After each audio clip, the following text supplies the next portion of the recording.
அன்பு உறவுகளே, சென்னையில் கனமழையாக தான் இருக்குது. விட்டு விட்டு பெய்துட்டு தான் இருக்கு. சில நேரம் மழை பெய்யுது, சில நேரம் வெயில் காயுது.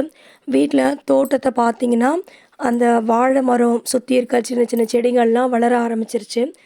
இன்றைக்கி வெயில் காயுறது சண்டேவாகவும் இருக்கிறதுனால அதை எல்லாமே க்ளீன் பண்ணோம்.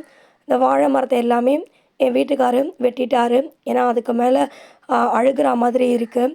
ஸோ பூச்சி பொட்டெல்லாம் ஏதாவது வரும். டிசம்பர் மாதம், நவம்பர் மாதம் அதிகமான ஒரு மழை இருக்குது சென்னையிலன்னு சொல்கிறாங்க.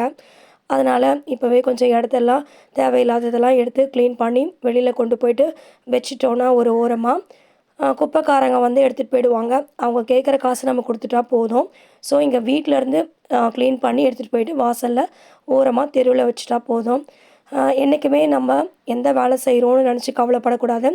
எந்த வேலையை செஞ்சாலும் 100% சின்சியராக நாம் செய்யும்போது நிச்சயமாக அதுக்கான பலன் கிடைக்கும்.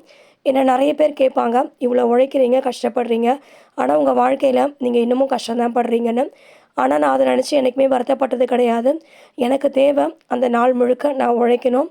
தூங்கும்போது ஆண்டவா இந்த வேலை எனக்கு கொடுத்ததுக்கு நன்றி, கண்டிப்பாக இந்த வேலை செஞ்சதுக்கு நீங்கள் எனக்கு கூலி கொடுப்பீங்கன்னு அவர்கிட்ட மனசார தெய்வங்கள்கிட்ட வேண்டிட்டு நான் தூங்கிடுவேன். ஆனால் படுத்த உடனே எனக்கு தூக்கம் வந்துடும். அது எனக்கு ஒரு பெரிய கிஃப்ட்டு. காரணம் என்னென்னா, நாளெல்லாம் நான் உழைக்கிறதுனால மட்டும்தான். உழைப்போம், உயர்வோம்.